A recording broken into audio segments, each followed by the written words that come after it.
Jharkhand special के इस series में हमने झारखंड के भूगोल को शुरू करा था। हमने झारखंड के भूगोल में काफ़ी चीज़ें पढ़ चुके हैं। भौतिक विभाजन, भूगर्भीय संरचना, जलवायु पढ़ चुके हैं, मृदा के बारे में पढ़ चुके हैं।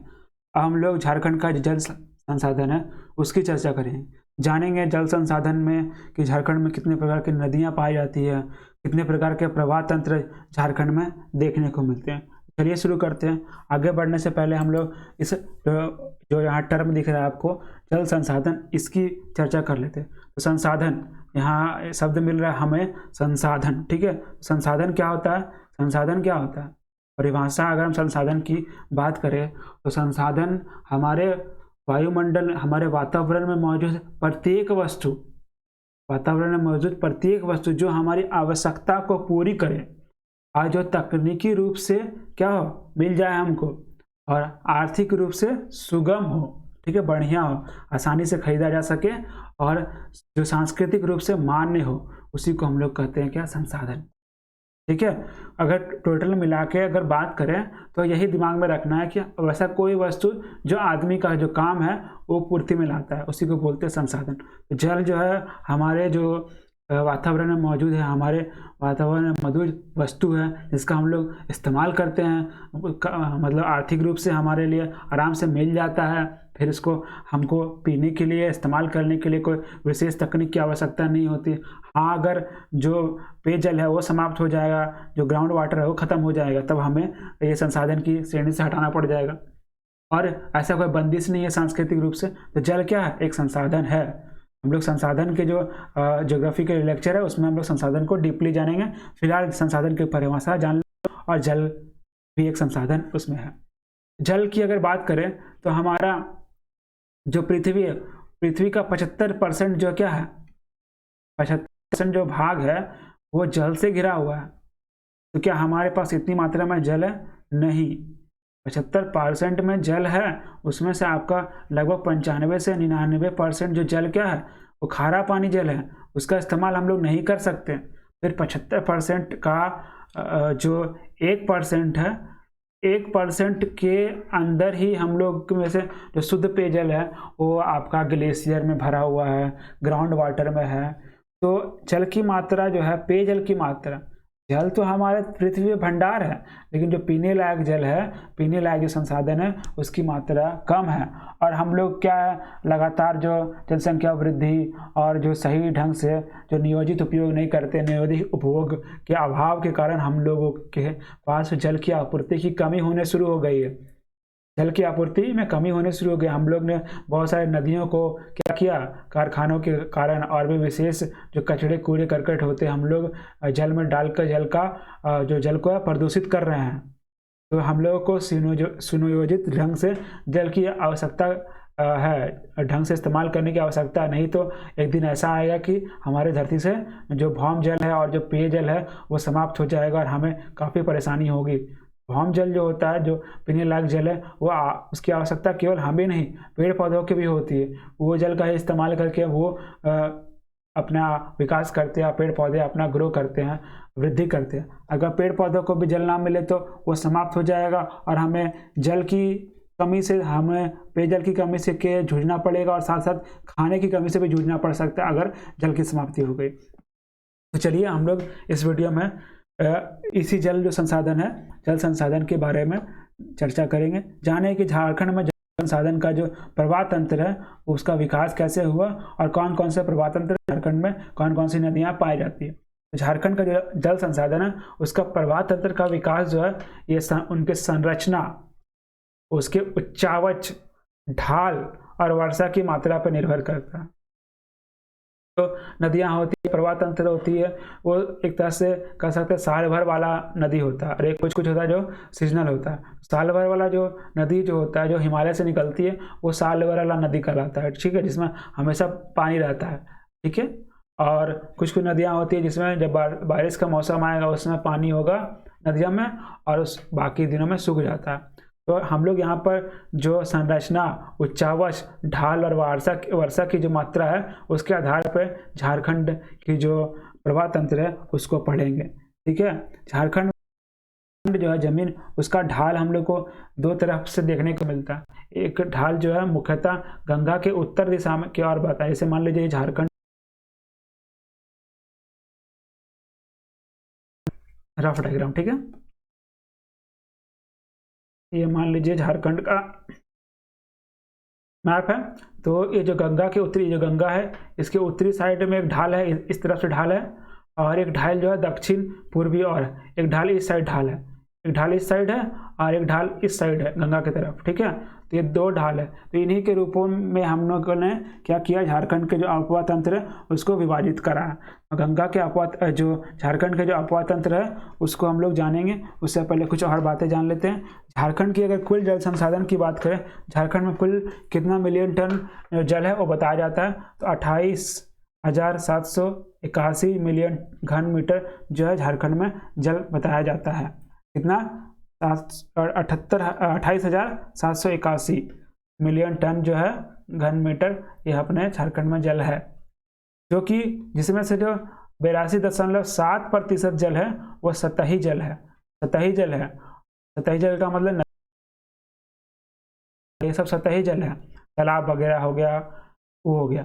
और भूमिगत जल यानी कि जिसको धरती के अंदर से कुआं वगैरह से जो ड्रिल करके या भी कर सकते हैं हैंड पंप या मोटर से निकालते हैं भूमिगत जल, वो 17.3% है। इसी में से झारखंड में जो जल संरक्षण है उसकी आवश्यकता काफ़ी ज़्यादा है। कारण क्या है, झारखंड में जल संसाधन है कि संरक्षण की आवश्यकता क्यों है, उनके विशेष कारण देखिए ये है।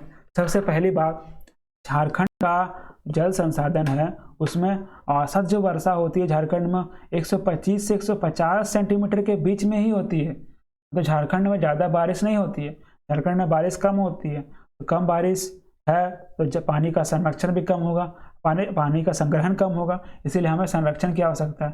दूसरी बात यह है कि झारखंड का जो भौतिक जो संरचना है उसमें जो ज़्यादातर भाग जो है ग्रेनाइट या नीस से बना हुआ। ग्रेनाइट और नीस जो ऐसी चट्टानें हैं जिसमें छिद्रता नहीं पाई जाती है, छेद नहीं होता। इस चट्टाने में छेद क्या है, कम होता है। ऐसे मान लीजिए ये ग्रेनाइट और नीस है, बहुत सारी चट्टानों में क्या दरार वगैरह छेद वगैरह होता है, पानी पड़ा, पानी इसके अंदर समा जाता है, अंदर चला जाता है और इसमें संग्रहित रहता है। लेकिन झारखंड की अधिकतर चट्टाने में क्या है, ग्रेनाइट और नीस है। इसकी वजह से भूमिगत जल का जो भंडारण होता है वो नहीं हो पाता है। दूसरा ये कारण है कि हमें संरक्षण करने की आवश्यकता है कि वर्षा जल जो झारखंड में ठहर नहीं पाता है। ठहर नहीं पाता मतलब यहाँ पर के गड्ढे नहीं देखने को मिलते। झारखंड में जो पहाड़ी सतह वाला क्षेत्र है, पठारी सतह वाला क्षेत्र है, जिसका ढलाव उतना नहीं है, ढलाव है तो पानी क्या होती है, सब एकत्रित नहीं होता है। एक तो यहाँ जो चट्टाने हैं ग्रेनाइट और नीस की बनी है तो सूखता नहीं है, सारे चट्टाने से जो पानी बहकर बह जाता है। जो नदी है, तो कोई भी नदी जो हो गया बड़ाकर, दामोदर और भी जितनी नदियाँ हैं उसकी सहायता से वो बहकर चले जाता है समुद्र में। तो यहाँ पर संग्रहण का कोई जगह नहीं बचता, भंडारण का कोई जगह नहीं बचता। इस वजह से झारखंड में जल संसाधन है उसकी संरक्षण की अति आवश्यक है झारखंड वासियों को। और बात करते हैं कि झारखंड में जो संथाल परगना जो होती है वहाँ से नदियाँ जो ज़्यादातर राजमहल की पहाड़ियों से निकलती है। संथाल परगना वाला क्षेत्र जो हो गया, जो देवघर, दुमका, गोड्डा वाला जो क्षेत्र हो गया, वहाँ पर जो नदियाँ ज़्यादातर राजमहल की पहाड़ी से निकलती है।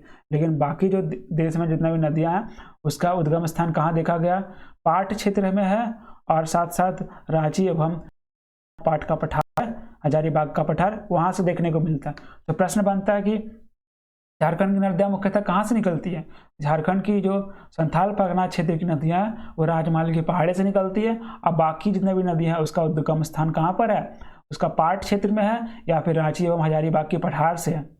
राज्य में जितने भी नदियाँ हैं ना उनका विकास कैसे हुआ, जो राज्य के ढाल है, ढाल का अनुकरण करके उसके पीछे पीछे जहाँ जहाँ ढाल है वहाँ ढाल का अनुकरण। जैसे मान लीजिए ढाल है ये, यहाँ से फिर यहाँ ऐसे ऐसे ढाल है, तो नदियाँ क्या करेगी, इसी ढाल को ही फॉलो करके हुए, ठीक है। इस प्रकार से राज्य में अपवाह प्रणाली जो विकसित हुई है झारखंड में, ये कुल 5 प्रकार की अपवाह प्रणाली हमें देखने को मिलती है।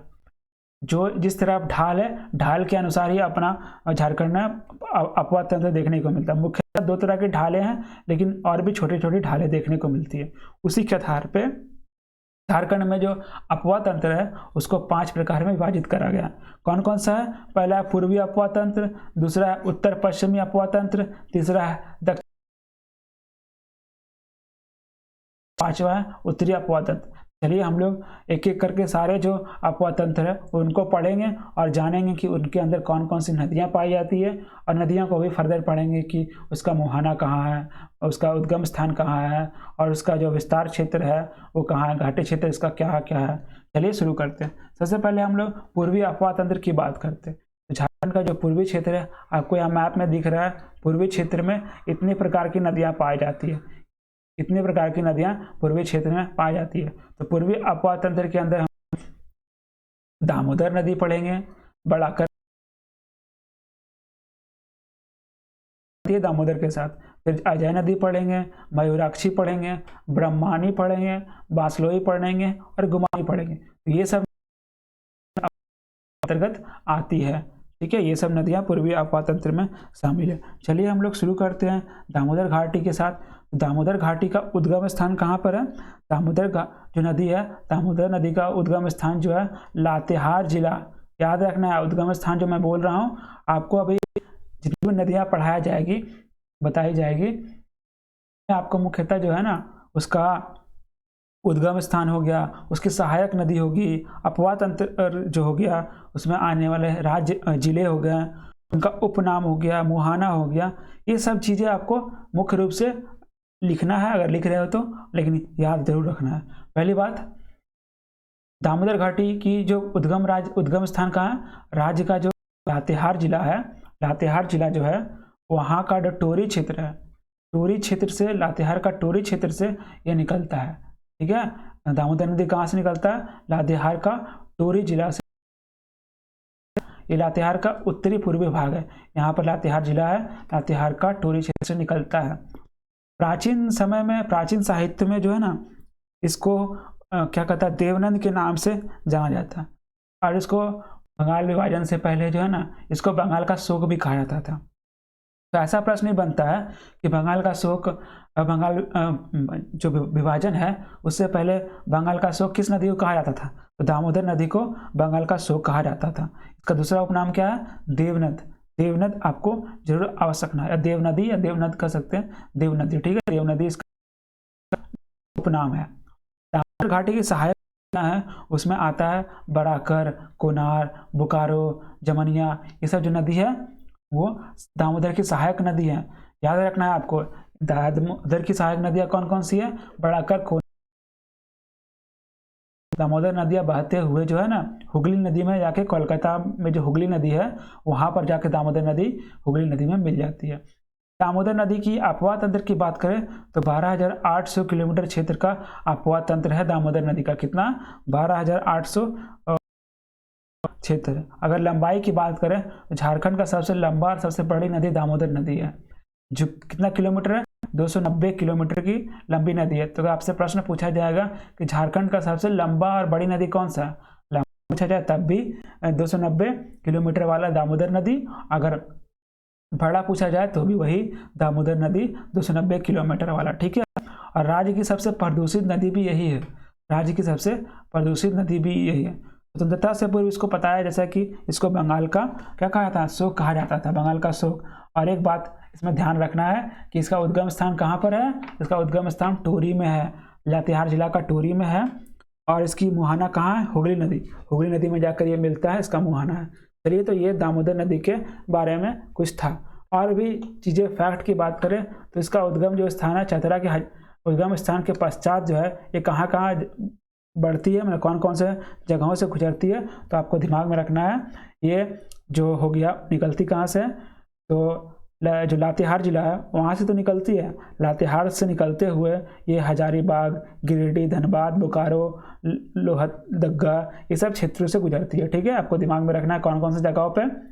तो ये तो लातेहार से निकलती है, हजारीबाग, गिरिडीह में भी है इसका विस्तार, फिर धनबाद, बोकारो, लोहरदगा, ये सब जगहों पे क्या है, इसका विस्तार देखने को मिलता है। ठीक है, और इसका जो पश्चिम बंगाल के साथ जो दामोदर नदी है, थोड़ा सा वर्धमान जिला और बांकुड़ जिला जो है यहाँ पर सीमा बनाती है। ये दामोदर नदी यहाँ पर जो दिख रहा है, इधर जो पश्चिम बंगाल है, और यहाँ पर जिला जो है बांकुड़ और वर्धमान जिला है। तो इस जिला यहाँ पर क्या थोड़ा सा देखने को आपको लग रहा होगा कि यहाँ पर क्या सीमा बना रही है। ये जो सीमा है, सीमा के पास भी दामोदर नदी है। ठीक है, दामोदर नदी घाटी में भारत का, पूरे भारत की बात कर रहे हैं। ये सब इंपॉर्टेंट प्रश्न, इंपॉर्टेंट चीज़ें आपको ध्यान में रखनी है। दामोदर घाटी जो क्षेत्र है वहाँ पर पूरे भारत का जो सर्वाधिक कोयला उत्पादक क्षेत्र में शामिल है। अगर पूछा जाए कि सबसे ज़्यादा कोयला कहाँ पाया जाता है भारत में, तो जो दामोदर घाटी का क्षेत्र है वहाँ पर कोयला पाया जाता है अधिक मात्रा में। दामोदर घाटी के क्षेत्र वाला कौन कौन सा क्षेत्र हो गया, तो हजारीबाग, गिरिडीह, धनबाद, बोकारो, लोहरदग्गा, लातेहार, ये सब क्षेत्र जो है दामोदर घाटी का क्षेत्र है। यहाँ पर सबसे अधिक मात्रा में कोयला पाया जाता है। और इसी कारण से क्या है, यहाँ पर कोयला अधिक पाया जाता है और नदियाँ भी है। इस वजह से यहाँ पर औद्योगिक क्षेत्र की स्थापना हुई। जैसे बोकारो स्टील सिटी हो गया, धनबाद में बहुत सारे फैक्ट्रियाँ हैं, ये सब चीज़ें यहाँ पर स्थापित हुई है। आप जानते हैं झारखंड की दूसरी बड़ी नदी जो है वह बड़ाकर नदी, उसके बारे में भी हम लोग चर्चा कर लेते हैं। झारखंड का जो बड़ाकर नदी है वो जो है उसका उद्गम स्थान कहाँ है, ध्यान से सुनना। उसका उद्गम स्थान जो छोटा नागपुर है, हजारीबाग, वहाँ पर इसका उद्गम स्थान है। कहाँ पर, उत्तरी छोटा नागपुर का जो पठार है वहाँ पर बड़ाकर नदी का जो है उद्गम स्थान है। ठीक है, उद्गम स्थान था। अब मुहाना कहाँ पर है, तो मुहाना जो है दामोदर नदी जो वहाँ पर मिल जाता है। बड़ाकर नदी आगे जाके नदी में मिल जाता है। कहाँ पर, वर्धमान जिले में जाकर, वर्धमान जिले में जाकर ये बड़ाकर नदी जो है, ये जो बड़ाकर नदी है दामोदर नदी के साथ आगे जाकर मिल जाती है। आगे जाके ये दोनों नदियाँ क्या मिल जाती है। ठीक है, आगे जाके ये दोनों नदियाँ मिल जाती है। तो आपको ध्यान रखना, बड़ाकर नदी का उद्गम कहाँ है, छोटा नागपुर का पठारी क्षेत्र में है उसका उद्गम स्थान। इसका मुहाना कहाँ पर है, मुहाना कहाँ पर मिलती है जाके, तो ये दामोदर नदी में वर्धमान जिले में मिल जाती है। इसी जो बड़ाकर नदी है, बड़ाकर नदी में ही बहुत सारा डैम है।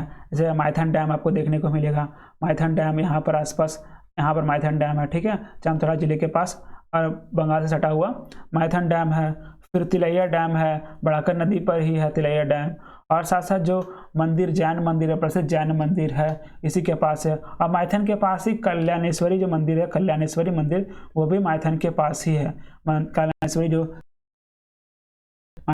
तो माइथन डैम के पास ही, माइथन डैम के जो कैंपस है आसपास ही यह मंदिर देखने को मिलेगा। बहुत सारे लोग यहाँ जो पूजा पाठ के लिए जाते हैं तो डैम भी घूम लेते हैं, यहाँ पर डैम घूमने जाते हैं तो पूजा पाठ जरूर करते हैं।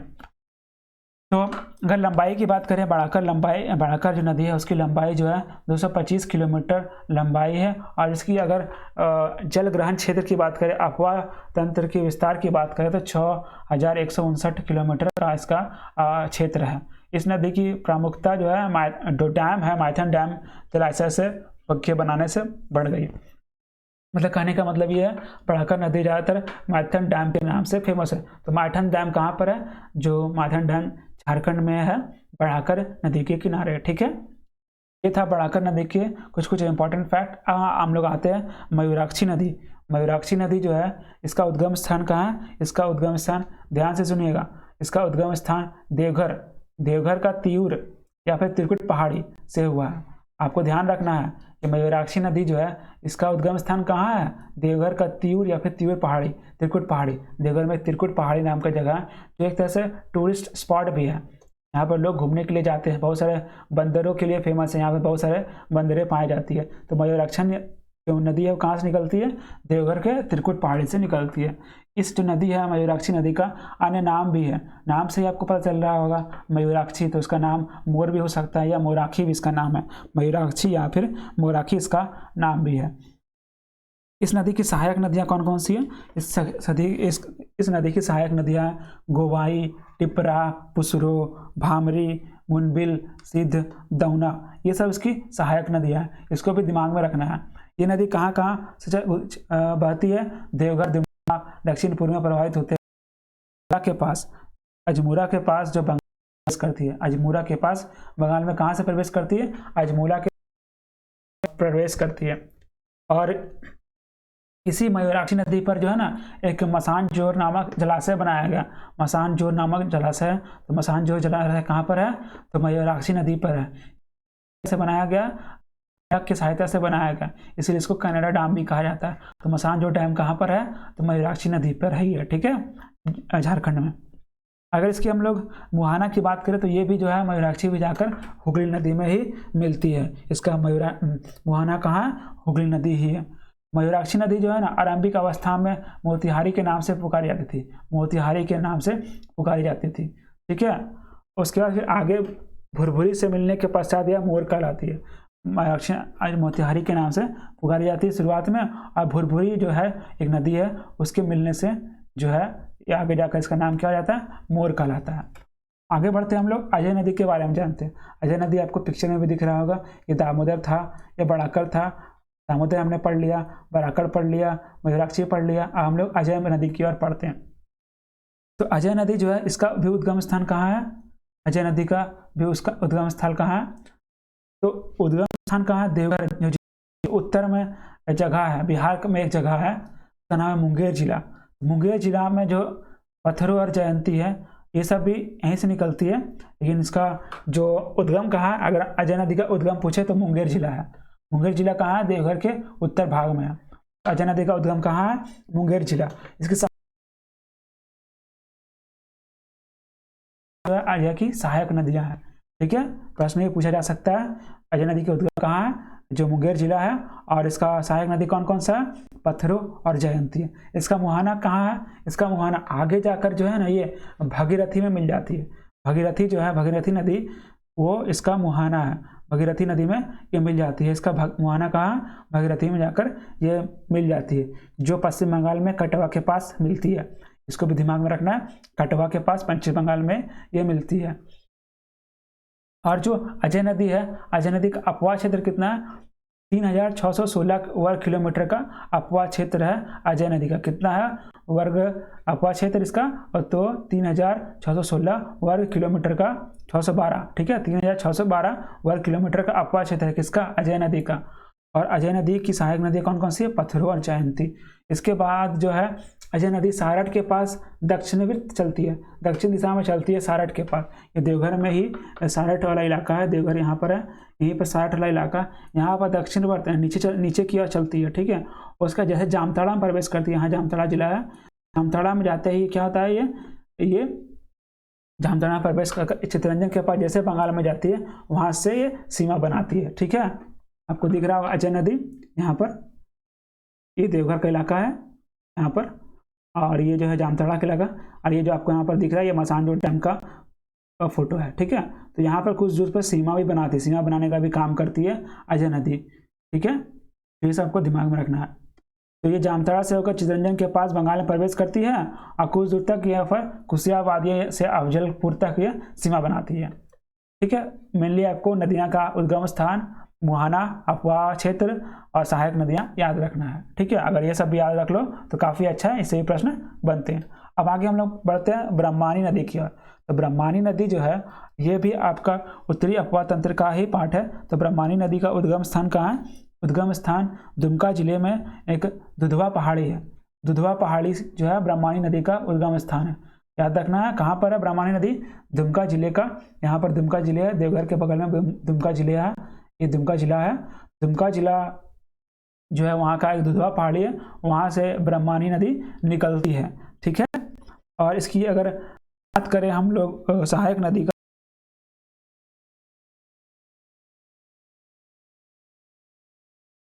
सहायक नदी है, और इसका मुहाना कहाँ है? ये गंगा नदी में जाकर, आगे जाकर गंगा नदी में ये मिल जाती है, बंगाल में जो जाकर ये गंगा नदी में मिल जाती है। तो कहाँ कहाँ से गुजरती है? दामिने को यानी संथाल परगना का क्षेत्र से गुजरते हुए ये झिलमिली और मोसनिया होते हुए बंगाल में जो नलहाटी रेलवे स्टेशन है, नलहाटी गंगा में मिल जाती है। तो ब्रह्मानी का उद्गम कहाँ? दुधवा पहाड़ी। उसका मुहाना कहाँ है?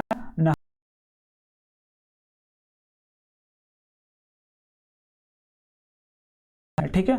आगे बढ़ते हैं हम लोग अगली गुमानी नदी की ओर। तो गुमानी नदी का उद्गम स्थान कहाँ है? गुमानी नदी का उद्गम स्थान जो है वो राजमहल की पहाड़ियाँ हैं, राजमहल की पहाड़ियाँ, ये आपको दिख रहा होगा, राजमहल की पहाड़ियाँ यहाँ से शुरू होता है। तो राजमहल की पहाड़ियाँ जो है ये गुमानी नदी, ये गुमानी नदी का पिक्चर है। तो गुमानी नदी की पहाड़ियाँ, गुमानी नदी जो है राजमहल से उद्गम पूर्वी और पूर्व की ओर ये बहता है। इसकी सहायक नदियां है मेरल, इसकी सहायक नदी का नाम क्या है? मेरल इसकी सहायक नदी है। ठीक है, और अगर और बात करें इसकी मुहाना, तो मुहाना इसका कहाँ? गंगा नदी इसका में जाकर मिल जाती है। तो इस प्रकार से गंगा नदी गुमानी, मतलब जो जो नदी गंगा नदी में मिलती है वो सारी इसकी सहायक नदी कहलाती है। तो मुहाना कहाँ है? गंगा नदी है। गुमानी नदी का मुहाना कहाँ है? गंगा नदी। और ये पहाड़ी क्षेत्र से लगभग जो है ना 60 किलोमीटर तक बहती है। 60 किलोमीटर तक बहते हुए ये पश्चिम बंगाल में गंगा से मिल जाती है। ठीक है, तो ये था गुमानी नदी के बारे में। अब जो हम लोग अब अंतिम नदी जो है, जो उत्तरी अपवाह तंत्र था उसका अंतिम नदी जो है उसको हम लोग जानेंगे बसलोई। तो बसलोई जो है वो क्या है? उसका उद्गम स्थान कहाँ है? अब बसलोई का जो उद्गम स्थान है वो है गोड्डा जिले के पास एक बांस पहाड़ी से जो है इसका उद्गम स्थान है। कहाँ पर है? बांस पहाड़ी। गोड्डा जिले में एक जगह है बांस पहाड़ी, और उसका उद्गम स्थान कहाँ पर है? उसका उद्गम स्थान कौन है? बसलोई उद्गम स्थान है। अब ये पूर्व की ओर प्रवाहित होती है और दुमका जिले के पास ये नदी उत्तरी सीमा बनाती है। जिला है, इस जगह दुमका जिला है, यहाँ पर यह बसलोई नदी जो है कुछ दूर तक सीमा बनाती है। एवं ये गोड्डा और पाकुड़ को दुमका से अलग करता है। यहाँ पर पाकुड़ है या गोड्डा है, ये गोड्डा का क्षेत्र है और इस साइड जो है पाकुड़ का क्षेत्र है। तो इससे इसको भी कुछ दूर तक यहाँ पाकुड़ का क्षेत्र हो गया और ये यहाँ पर आपका गोड्डा का क्षेत्र हो गया। तो गोड्डा पाकुड़ के क्षेत्र के जगह पर भी कुछ हद तक ये सीमा का काम करती है। बसलोई नदी का मुहाना कहाँ है? बसलोई नदी का भी मुहाना जो है वो गंगा नदी ही है। ठीक है, गंगा नदी का कौन सा जगह पे? बुरालाई के पास जो गंगा नदी है। बसलोई नदी का मुहाना कहाँ है? गंगा। ठीक है, बसलोई नदी भी के किनारे महेशपुर जगह है वो स्थित है। उसके बाद बंगाल में प्रवेश करती है महेशपुर के बाद ही। ठीक है, तो ध्यान रखना बसलोई नदी का उद्गम बांस पहाड़ी, गोड्डा, मुहाना, गंगा, ये 2 पॉइंट आपको ध्यान रखना। तो पूर्वी जो अपवाह तंत्र जो हम लोग थे उसके हमने जितने भी नदियां थी दामोदर, बड़ाकर, अजय, मयूराक्षी, ब्रह्मानी, बांसलोई, गुमानी, सबको हमने पढ़ लिया। अब हम लोग आगे बढ़ते हैं। उत्तर पश्चिमी अपवाह तंत्र, ये जो नाम है उत्तर पश्चिमी जो है उत्तर पश्चिम की ओर ढाल है उसकी अपवाह तंत्र को पढ़ेंगे। तो उत्तरी पश्चिमी अपवाह तंत्र में हम लोग क्या क्या पढ़ेंगे? उसमें ज़्यादातर हम लोग उत्तर पश्चिमी अपवाह तंत्र में हम लोग उत्तरी कोयल नदी हो गया, फिर अमानत नदी हो गया, औरंगा नदी हो गया, और आपका जो सोन नदी है, कन्हर नदी है, इन सब जो नदियाँ उसको हम लोग उत्तरी पश्चिमी अपवाह तंत्र के अंतर्गत पढ़ेंगे। ये तो उत्तरी पश्चिमी अपवाह तंत्र है। इसका नाम उत्तरी पश्चिमी अपवाह क्यों पड़ा? क्योंकि उत्तरी पश्चिम की ओर ढाल में बहती है नदियाँ, इसी कारण इसका नाम उत्तरी पश्चिमी अपवाह तंत्र पड़ा। तो इसमें हम लोग क्या क्या पढ़ेंगे? यहाँ पर मेनली आपको दिया हुआ है उत्तरी कोयल, अमानत और औरंगा। इसके अलावा भी इसकी सहायक नदियों में से जैसे सोन नदी हो गया और कन्हर नदियाँ, इनको भी हम लोग यहाँ पर पढ़ेंगे। चलिए शुरू करते हैं। सबसे पहले उत्तरी कोयल। उत्तरी कोयल का आपको यहाँ पर चित्र दिख रहा होगा साइड में। इसका उद्गम का स्थान कहाँ है? उत्तरी कोयल का उद्गम स्थान जो है रांची पठार के मध्य भाग में वहाँ से होता है। वहाँ पर एक जगह पिस्का जगह, रांची पहाड़ का मध्य भाग में एक पिस्का जगह है। पिस्का, क्या नाम है? पिस्का।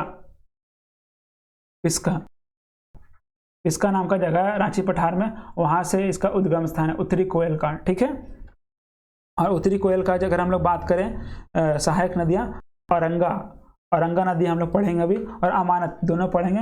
ये इसकी सहायक नदियां में गिनाता है। ठीक है, और इसका मुहाना कहाँ है? इसका मुहाना सोन नदी, यानी सोन नदी में जाकर ये मिल जाती है।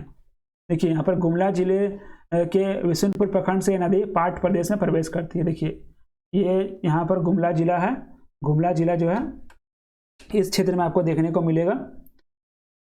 यहाँ जो पाट प्रदेश वाला क्षेत्र है, इस जगह क्षेत्र, यहाँ गुमला जिला है, यहाँ पर ये प्रवेश करती है पाट प्रदेश। तो पाट प्रदेश गुमला जिला में आता है, तो यहाँ पर ये गुमला जिला के बाद पाट प्रदेश में प्रवेश करती है। और ये डाल्टनगंज, जौनपुर के क्षेत्र में यह नदी समतल भूभाग में प्रवाहित होती है। जो बूढ़ा नदी है उत्तर कोयल की सहायक नदी है। बूढ़ा नदी भी है इसके उत्तर कोयल की सहायक नदी है। ये इसी आसपास जो है लातेहार जिले के आसपास जो है वहाँ पर देखने को मिलता है। लातेहार जिला जो है यहाँ पर है, लातेहार जिला। यहाँ पर एक नदी है, वो इसका नाम बूढ़ा नदी, वो इसका उद्गम स्थान है। बूढ़ा नदी का उद्गम कौन है? लातेहार जिला। वहाँ के महुआ टांड़ सरेंग दाग पाट नाम का जगह है, वहीं से ये जो नदी निकलती है।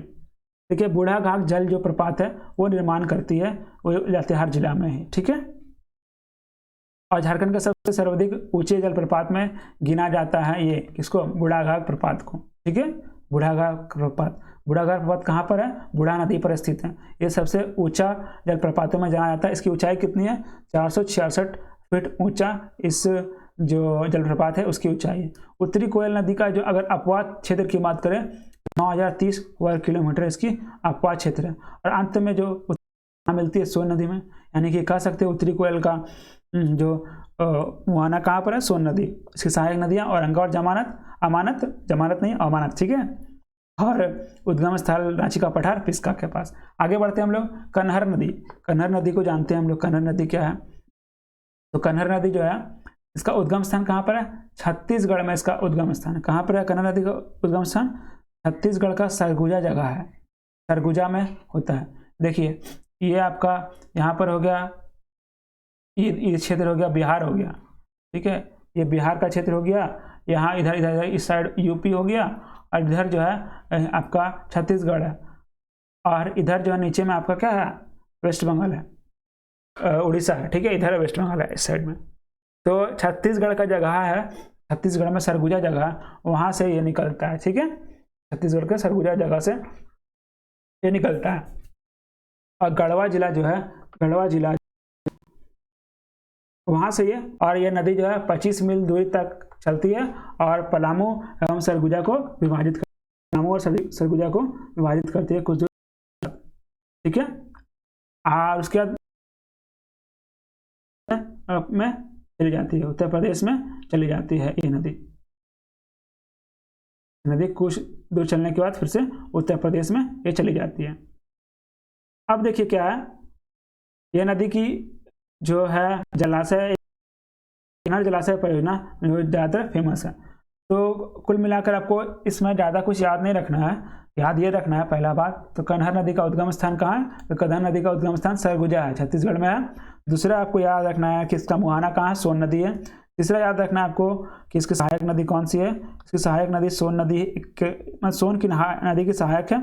और इसकी सहायक नदियाँ सिंदूर, गलफुला, पैंगन, ये सब इसकी सहायक नदियाँ। यहाँ पर मैं लिख देता हूँ, इसमें लिखा हुआ नहीं है। ठीक है, कौन कौन सहायक नदी है इसका? सिंदूर, सिंदूर, उसके बाद है आपका गलफुला, गलफुला। ठीक है, गलफुला, और फिर है पैंगन। ये इसकी सहायक नदियाँ हैं। किसकी? कन्हर नदी की सहायक नदी है। और कन्हर नदी किसकी सहायक नदी है? तो ये सोन नदी की सहायक नदी। अगर लंबाई की बात करें तो लंबाई भी लिख लीजिए, 115 किलोमीटर इसकी लंबाई है कन्हर नदी की। ठीक है, ये भी प्रश्न पूछा जा सकता है। आगे बढ़ते हैं हम लोग। सोन नदी। अब सोन नदी आपको यहाँ पर दिख रहा है पिक्चर में थोड़ा सा उटपटांग चीज़ें हैं। इन कोशिश किया गया है कि अधिक से अधिक जो नदियों की जो लोकेशन है उसको सही करके बताया जाए, लेकिन फिर भी कुछ हद तक कहीं पर डाउटफुल हो जाता है, जैसे कि इसमें था। ठीक है, चलिए यहाँ पर आते हैं। सोन नदी, सोन नदी का उद्गम स्थान कहाँ पर है? अमरकंटक में। सोन नदी का उद्गम कहाँ? अमरकंटक की पहाड़ी से सोन नदी का उद्गम है। मैकाल पर्वत का जो अमरकंटक की पहाड़ी पर से सोन नदी निकलती है। और इसका मुहाना कहाँ पर है? इसका मुहाना जो है कहाँ पर जाकर मिलती है? सोन नदी गंगा में जाकर मिलती है। इसका अन्य नाम भी है, सोन नदी का अन्य नाम है सोनभद्र और हिरण्यवह, ये इसका उपनाम है। इस नदी में सोना का कण पाया जाता है, इस वजह से इसको सोनभद्र या सोन नदी कहते हैं। ठीक है, यह नदी जो है पलामू जो है, पलामू जिला, ये यहाँ पर आपका पलामू जिला। ठीक है, इस साइड गढ़वा है और इस साइड आपका पलामू जिला है। तो गढ़वा और पलामू जिला का जो है ना, गढ़वा और पलामू जिला का यहाँ पर ये, ठीक है, तो ये पलामू जिला का यहाँ पर जो कैसे कह सकते हैं बॉर्डर का, सीमा का निर्धारण करती है। ठीक है, ये नदी जो है झारखंड के लिए महत्वपूर्ण सिर्फ इसलिए है क्योंकि ये झारखंड का साथ सीमा का निर्माण करती है, और ये झारखंड के अंदर नहीं है, सिर्फ सीमा का निर्माण करती है।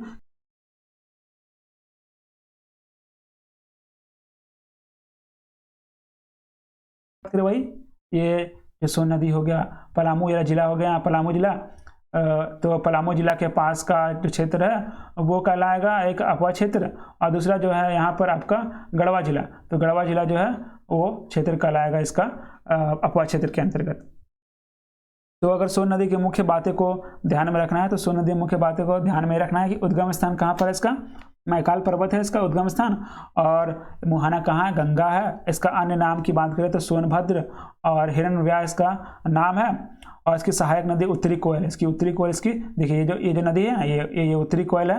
ये उत्तरी कोयल जो है, एक मिनट थोड़ा सा चेंज कर लेता हूँ पेन को, आ जाओ भाई। हाँ एक मिनट इसको मिटा कर ही बताता हूँ।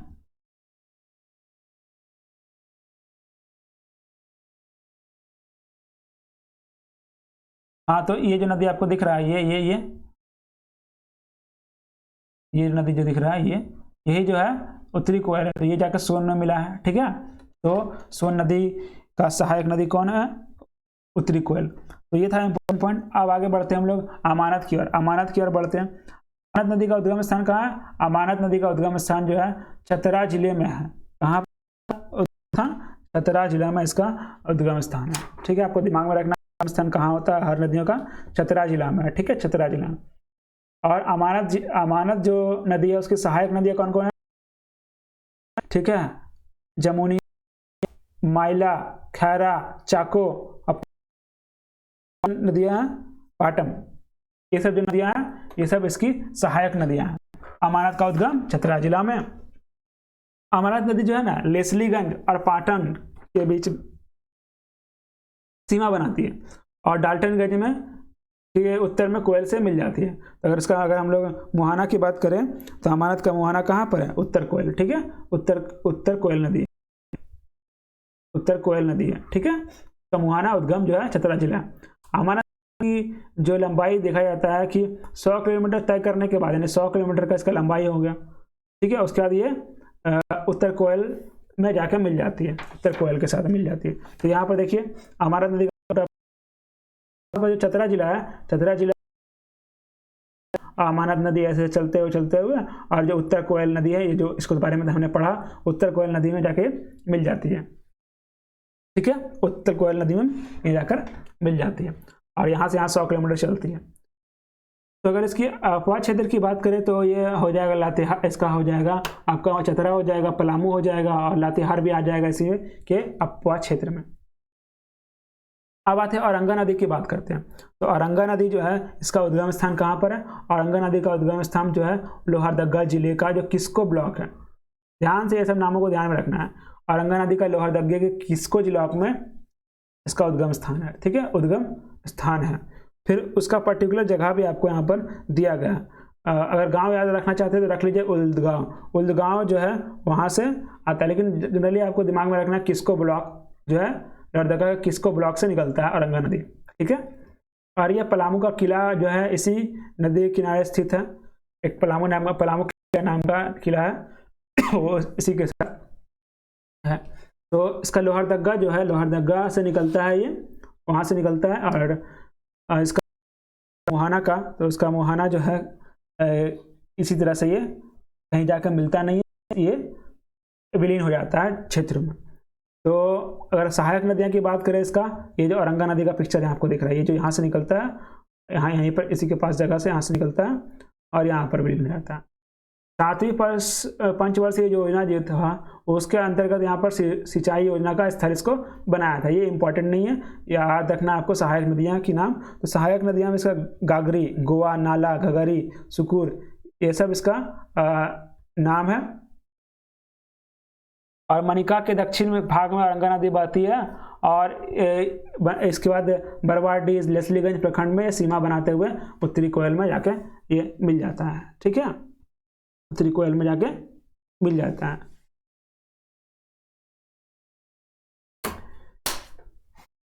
हाँ, तो हम लोग औरंगा नदी की अगर मुहाने की बात करें तो मुहाना जो है इसका, औरंगा नदी का मुहाना कहाँ का मुहाना है, देखिए यहाँ पर ये यहाँ से लोहरदगा है, यहाँ से निकलता है लोहरदगा के क्षेत्र से, आगे जाके उत्तरी कोयल में मिल जाता है। चलिए आगे बढ़ते हैं हम लोग। अब दक्षिणी पूर्व की अपवाह तंत्र की बात करें, दक्षिणी पूर्वी अपवाह तंत्र की बात करें हम लोगों ने अभी क्या पढ़ा, अभी हम लोगों ने जो है उत्तर पश्चिमी अपातंत्र पढ़ा। अब हम लोग जो है दक्षिण पूर्वी अपातंत्र के बारे में जानेंगे। तो दक्षिणी पूर्वी अपातंत्र के अंदर हम लोग स्वर्ण रेखा नदी हो गया और इसकी सहायक नदी से राड़ू हो गया, कांची हो गया और खरखई हो गया, ये सब को हम लोग यहाँ पर पढ़ेंगे। चलिए शुरू करते हैं हम लोग। सबसे पहले हम लोग स्वर्ण रेखा नदी जो है, स्वर्ण रेखा नदी, उसकी बात करते हैं। क्या नदी का नाम क्या है? स्वर्ण रेखा नदी। स्वर्ण रेखा नदी जो है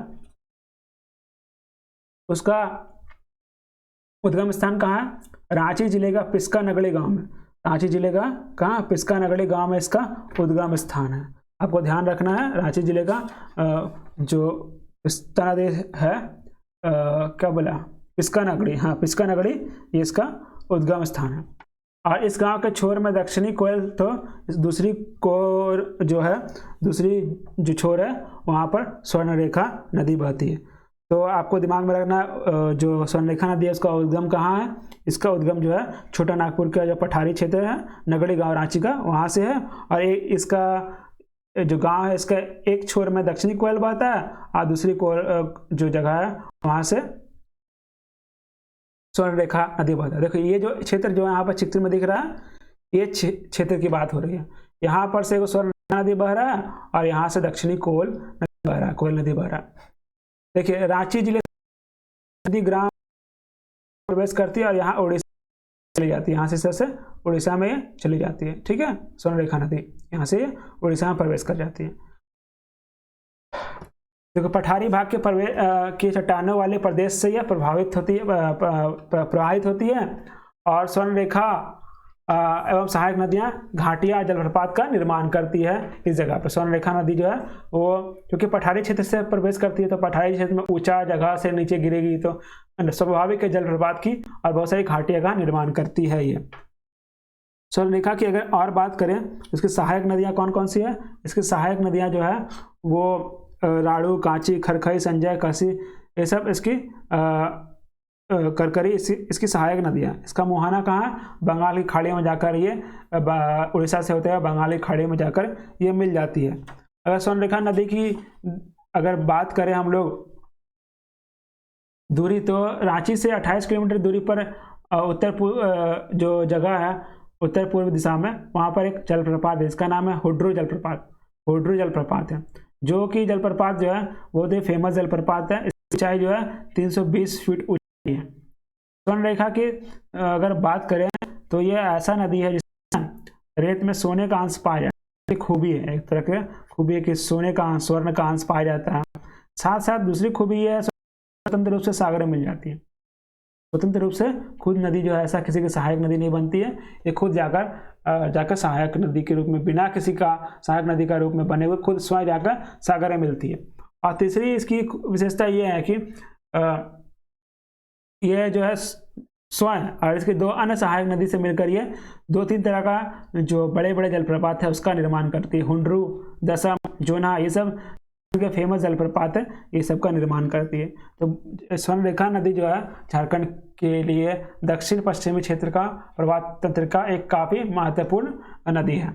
अब बात करते हैं राड़ू नदी। तो राड़ू नदी जो है ये भी दक्षिण प्रवाह जो है तंत्र, प्रवाह तंत्र, उसका एक फेमस नदी है। तो देखिए इसको भी हम लोग जानते हैं। तो ये स्वर्ण रेखा की क्या है? सहायक नदी है। स्वर्ण रेखा की ये सहायक नदी है और ये नदी जो है कहाँ से निकलती है? होरहाप से निकलती हुई ये जो क्षेत्र है यहाँ पर होरहाप, रांची में है क्षेत्र, तो ये फिर कहाँ मिल जाती है? ये स्वर्ण रेखा में मिल जाती है। दक्षिण का सिल्ली भाग, यहाँ सिल्ली भाग है, यहाँ से सिल्ली में जाकर राड़ू नदी मिल जाती है। तो राड़ू नदी का उद्गम कहाँ पर है? होरहाप में। कहाँ मिलती है ये नदी? अपना मार्ग में जोन्हा के पास गौतम धारा जलप्रपात बनाती है। इसके बीच में जो है ना जोन्हा के पास यहाँ पर एक गौतम धारा जलप्रपात की नाम की जलप्रपात, यह जलप्रपात 150 फीट है। अब पिछले स्लाइड में हमने ये देखा था कि स्वर्ण रेखा और उसकी सहायक नदियां मिलकर क्या निर्माण करती है? जलप्रपात का निर्माण करती है। तो इसकी सहायक नदी राड़ू जो है इसी प्रकार से स्वर्ण रेखा नदी का ही सहायक नदी है। गौतम धारा, जोन्हा के पास गौतम धारा जलप्रपात का निर्माण करती है जिसकी ऊंचाई 150 फीट है। अब आते हैं कांची। कांची भी जो है, कांची राड़ू की सहायक नदी है। कांची जो है वो फर्दर राड़ू की सहायक नदी है, जो कि आपका स्वर्णरेखा की सहायक नदी दोनों मिलकर बनती है। तो तैमूरा से दक्षिण में है एक जलप्रपात का निर्माण करती है, इसका नाम है दसम जलप्रपात। ठीक है, दसम जलप्रपात। और ये दसम जलप्रपात यहीं पर कहीं पर जो है इसी क्षेत्र में यहाँ पर जलप्रपात का निर्माण करती है, जिसकी ऊंचाई 144 फीट ऊंचा है। लोकेशन में थोड़ा सा प्रॉब्लम हो सकता है आपको, क्योंकि जो मैप है उसमें जो है जो जिला है वो मेंशन नहीं है। ठीक है, इसलिए आपको दिमाग में ये रखना है कि कांची जो नदी है ये राड़ू नदी की सहायक नदी है, और जो इसका ये जो है तैमूरा से दक्षिण में दसम जलप्रपात का निर्माण करती है।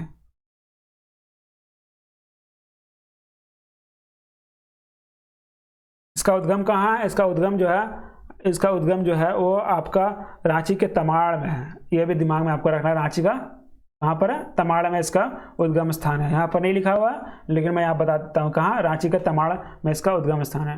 रांची के तमाड़ में। 1 मिनट चार्ज में लगाना है। हाँ, तो रांची के तमाड़ में इसका उद्गम स्थान है। और इसका मुहाना कहाँ? मूरी का स्वर्णरेखा में। यहाँ लिखा हुआ नहीं है, लेकिन आपको दिमाग में याद रखना है कहाँ कहाँ पर इसका उद्गम स्थान। तमाड़, रांची का तमाड़ में। जो वहाँ पर लोकेशन जो दिख रहा है, यहाँ रांची का तमाड़ है। तमाड़ यहाँ पर इसका उद्गम स्थान है। और इसका मूरी में स्वर्णरेखा जो है यहाँ मूरी के पास यहाँ पर ये मिल जाता है, मूरी में। ये कांची नदी के बारे में था। अब बात करते हैं खरखई नदी। जो खरखई नदी जो है, खरखई नदी ये स्वर्णरेखा की सहायक नदियाँ। इसका डायग्राम आपको दिख रहा होगा। ठीक है, खरखई नदी ये जो है ये खरखई नदी है। ये नदी जमशेदपुर में अवस्थित जो एक जगह है वहाँ से ये निकलती है, खरखई नदी। ठीक है, जमशेदपुर में अवस्थित एक जगह है, वहाँ से ये नदी निकलती है। और उड़ीसा में जो ईचा के निकट खरखई जलाशय है उसका निर्माण करती है उड़ीसा में। ठीक है, खरखई नदी जो है झारखंड एवं उड़ीसा के मध्य सीमा बनाती है। यहाँ सीमा बनाने का काम करती है। ये जो नदी है खरखई नदी, यहाँ सीमा बनाने का काम कर रही है क्षेत्र में, उड़ीसा। और खरखई नदी जो सीमा बनाती है, और संजय नदी है इसकी सहायक नदी है। संजय नदी जो खरखई नदी है उसकी सहायक नदी है। तो ये 2 इंपॉर्टेंट फैक्ट था खरखई नदी के बारे में, ज़्यादा कुछ नहीं है। ठीक है, आगे बढ़ते हैं। हम लोग दक्षिण अपवाह तंत्र के बारे में जानते हैं। दक्षिणी अपवाह तंत्र में हम लोग दक्षिणी कोयल के बारे में पढ़ेंगे। शंख नदी और उसकी जो अपवाह तंत्र है और उसकी सहायक नदी है उसको पढ़ेंगे। दक्षिण में जो बहने वाली नदी हो गया दक्षिण अपवाह तंत्र। देखिए ये जो नदी है दक्षिणी कोयल है, यहाँ शंख नदी है, और भी कुछ नदियाँ उनको हम लोग देखेंगे। तो सबसे पहले शंख नदी की बात करते हैं। शंख नदी जो है उसका उद्गम स्थान कहाँ है? शंख नदी का उद्गम स्थान जो है वो है चैनपुर प्रखंड, गुमला का चैनपुर प्रखंड है। गुमला का जो चैनपुर प्रखंड है वहाँ से शंख नदी जो है वहाँ से वो निकलती है। ठीक है, ये देखिए चैनपुर के प्रखंड से, गुमला के चैनपुर के प्रखंड से गुमला नदी निकलती है। और अगर इसका हम लोग मुहाना की बात करें तो दक्षिणी कोयल में जाकर शंख नदी, देखिए ये शंख नदी यहाँ से निकली, और ये जो है ये जो क्या है शंख नदी है, ये शंख नदी है, और ये क्या है दक्षिणी कोयल नदी है। तो ये जाके यहाँ पर आपस में मिल गई। उड़ीसा में जाकर, ये उड़ीसा का क्षेत्र है, यहाँ पर जो है ये क्षेत्र शंख नदी और दक्षिणी कोयल का मिलन स्थल है, यहीं पर जाकर ये मिल जाती है। और अगर इसकी सहायक नदियाँ की बात करें तो इसकी सहायक नदियाँ जो है सहायक नदियाँ में आपका चीरी, लावा, कोक, केदार, ये सब इसकी सहायक नदियाँ में आ जाती है। देखिए यहाँ पर सहायक नदियाँ लिखा होगा, चीरी है। ठीक है, चीरी, लावा, कोक, केदार इसकी सहायक नदियाँ हैं। और निचले संघ बेसिन में सिमडेगा, कुड्डे, ठेठई, टांगर, बोलबा के क्षेत्र में इसका निचला बेसिन के अंतर्गत आता है। ये सब निचला बेसिन, संघ का निचला बेसिन का क्षेत्र में कौन कौन सा आएगा? सिमडेगा, कुर्डेगा, ठेठई, टांगर, बोलबा का क्षेत्र इसके अंतर्गत शामिल है। देखिए अगर इसके अपवाह क्षेत्र की बात करें तो 4107 किलोमीटर का इसका अपवाह क्षेत्र है। और ये नदी जो है ना, जो उत्तरी कोयल के ठीक विपरीत दिशा में प्रवाहित होती है। ये इंपॉर्टेंट पॉइंट नहीं है। एक पॉइंट और दिमाग में रखना है कि ऊपरी शंख जो ऊपरी शंख नदी है इसका बेसिन को क्या बोलते हैं? बरवे का मैदान बोलते हैं, या ऊपरी शंख में बोलते हैं। ये क्षेत्र जो है बरवे का मैदान वाला क्षेत्र हो गया।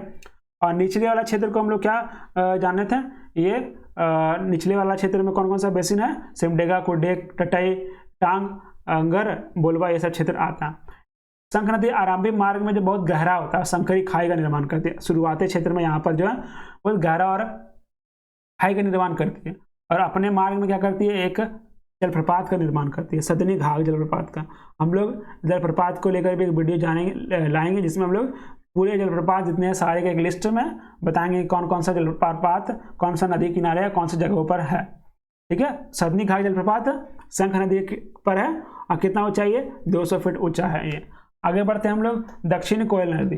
अब दक्षिण कोयल नदी का उद्गम स्थान कहाँ पर है, दक्षिण कोयल नदी का उद्गम स्थान है रांची का नगड़ी गांव में।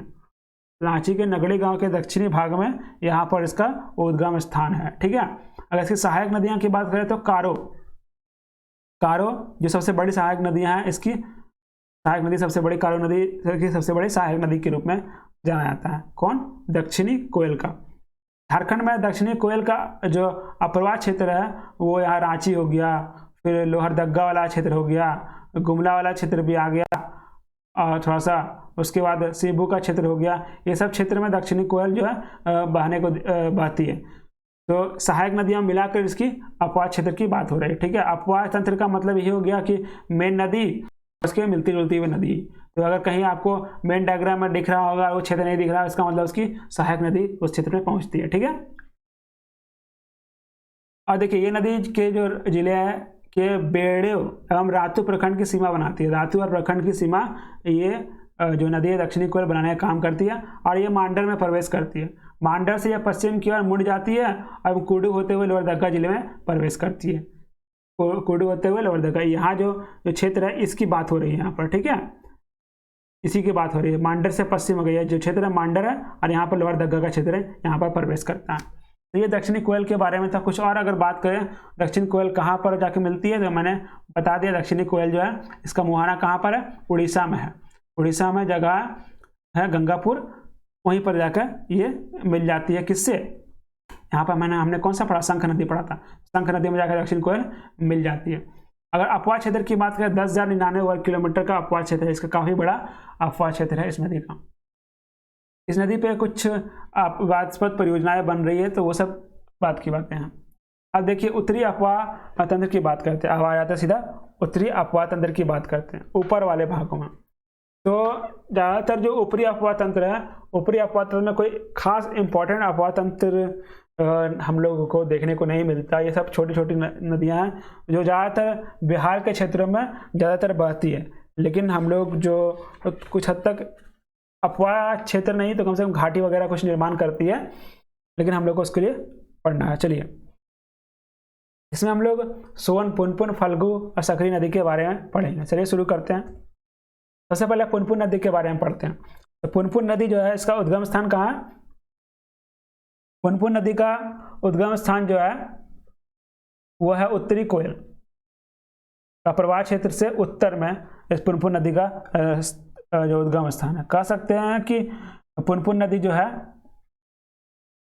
वो छोटा नागपुर का पठार जो है वहाँ से शुरू होता है। छोटा नागपुर का पठार से शुरू होता है ये पुनपुन नदी पलामू के पास। यहाँ जो है पलामू है, पलामू छोटा नागपुर पठार, यहाँ से जो है पुनपुन नदी का जो उद्गम होता है और वो बहते हुए जाके ये पुनपुन नदी दिख रहा है आपको। पुनपुन नदी ये बहते हुए गंगा नदी, ये पुनपुन नदी जो है गंगा नदी में जाकर मिल जाती है, लेकिन झारखंड से निकलती है। तो इसलिए हम लोग यहाँ पर पढ़ रहे हैं उत्तरी प्रवाह तंत्र के अंदर पुनपुन नदी कहाँ मिल जाती है, गंगा नदी में। ये बिहार का क्षेत्र है ऊपर वाला, यहाँ पर ये बहती है। गंगा के फतुहा जो जगह है वहाँ पर जाकर पुनपुन नदी मिल जाती है। तो जब बिहार के जो लोग होते हैं, बिहार के जब प्रवाह तंत्र पढ़ेंगे तो उसमें पुनपुन नदी के बारे में विस्तार पूर्वक पढ़ाया जाता है कि पुनपुन नदी कहाँ से निकलती है, छोटा नागपुर पठार पलामू से निकलती है और गंगा के फतुहा के जगह पे मिल जाती है। इसके अन्य नाम भी है, इसको कीकट नाम भी जानते हैं, कीकट नदी के नाम से भी जानते हैं। झारखंड को खुद कीकट प्रदेश कहा जाता था, तो कीकट प्रदेश से निकलती है, वैसे कीकट नदी के नाम से भी जाना जाता है। इसका बामनगघी ये सब नाम से जाना जाता है। पुनपुन नदी को हिंदू धर्म का एक पवित्र नदी माना जाता है। ठीक है, अब हम लोग थोड़ा सा देखते हैं इनके नामों को हो गया हम लोग। और इसकी अन्य सहायक नदी की बात करें तो दारधा और मोहरक इनकी सहायक नदियां हैं। ठीक है, ये था इंपॉर्टेंट फैक्ट पुनपुन नदी के बारे में।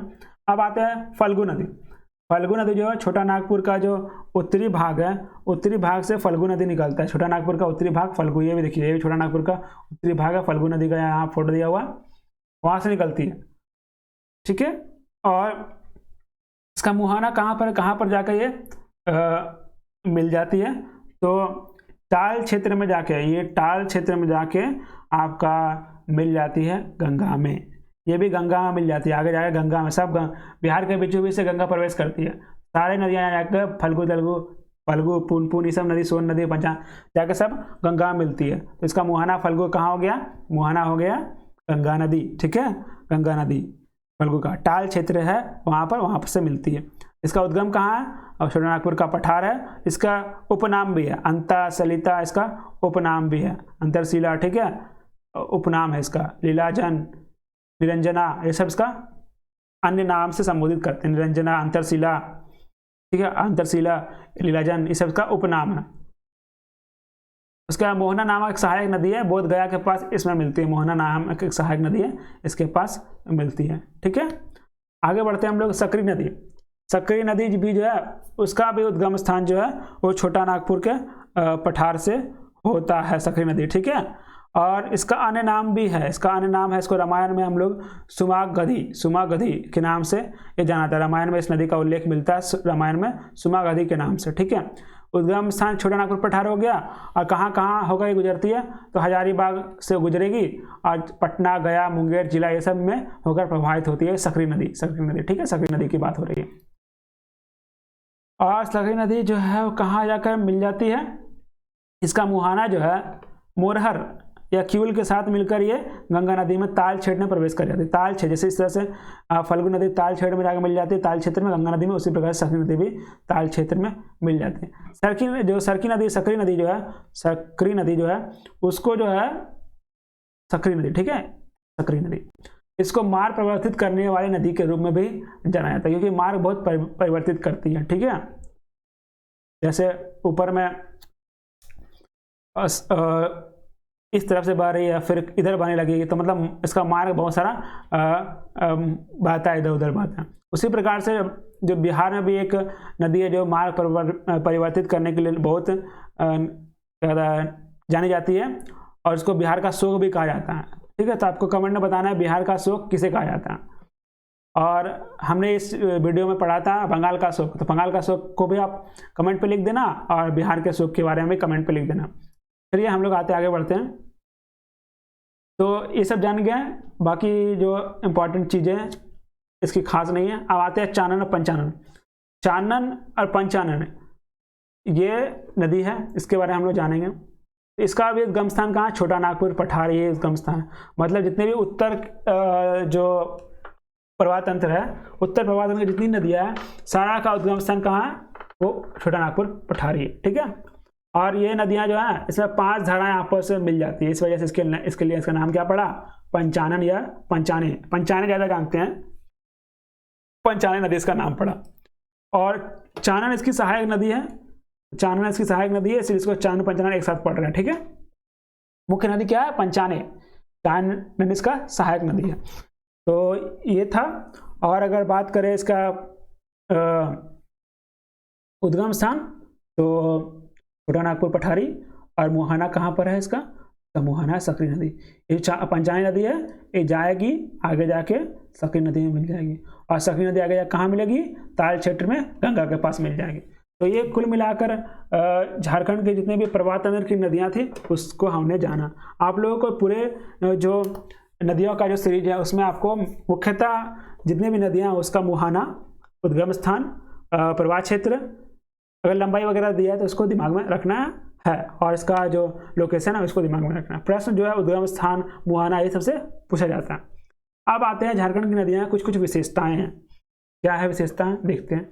तो झारखंड की जो नदियाँ हैं उसकी स्थलाकृति हो गया, उसकी जलवायु हो गया, प्रवाह क्षेत्र हो गया, प्रवाह क्षेत्र की चट्टानें हो गया, और कुछ जो वैज्ञानिक अवस्थिति है, इसके प्रभाव के कारण जो है झारखंड की जो नदियाँ हैं उसका विशेष अलग अलग से विशेषता है। पहली विशेषता ये बात है कि झारखंड की जितनी नदियाँ हैं ना वो पठारी भाग में प्रवाहित होती है। उत्तर की जितनी नदियाँ हैं सब कहाँ, पठारी भाग में प्रभावित होती है। इस वजह से क्या होता है ना कि मंद गति में बहती है, मंद गति में, लेकिन जैसे दक्षिण भाग में जाती है ना ये नदियाँ, तो स्पीड में, तीव्र गति में बहने लगती है। ठीक है, दिमाग में रखना है। झारखंड है, चलिए थोड़ा सा इधर आते हैं। हाँ, झारखंड है। झारखंड का जितना भी उत्तर में बहने वाला नदी है ना, उत्तर में बहने सब धीरे धीरे बहेगा, और नीचे में बहने वाला नदी से क्या होगा, तीव्र जोर से बहेगा।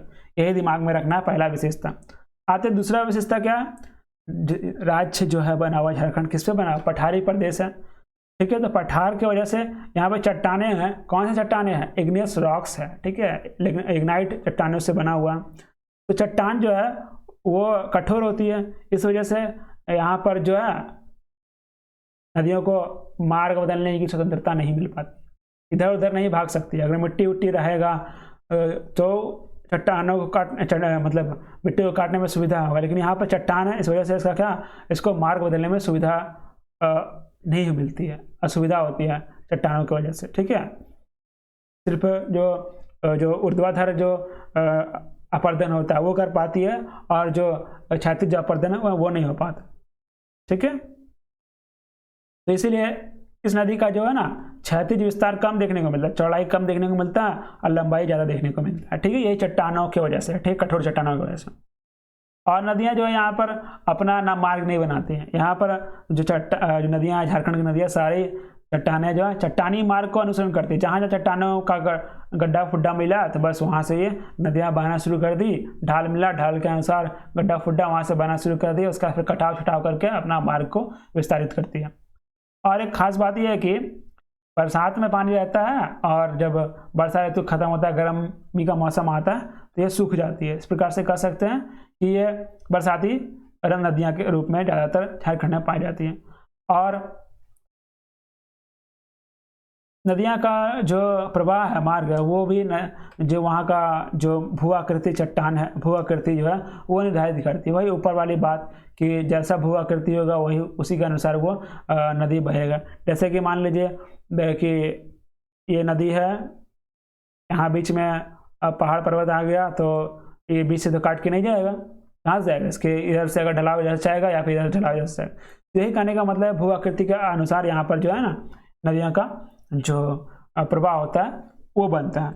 तो उम्मीद है आपको इस जो नदी प्रवाह तंत्र का वीडियो है, जल संसाधन का वीडियो है, इसमें काफ़ी कुछ जानने को मिला होगा। अगर आप मुझसे जुड़ना चाहते हैं तो इंस्टाग्राम की इस आईडी पे जुड़े, ट्विटर पे जुड़ना चाहते हैं इस आईडी पे, और टेलीग्राम को इस लिंक को ज़रूर से ज़रूर जुड़े इस चैनल पे, क्योंकि यहाँ पर कंटिन्यू जो वीडियोस के लिंक हो गया, पीडीएफ्स हो गया, और भी इम्पॉर्टेंट चीज़ें जो आपके एग्ज़ाम पॉइंट ऑफ व्यू से इम्पॉर्टेंट है उसको डालता हूँ, जिससे आपकी जो एग्ज़ाम है उसका प्रिपरेशन बढ़िया से हो सके। तो थैंक यू दोस्तों, हैव अ नाइस डे, जय हिंद।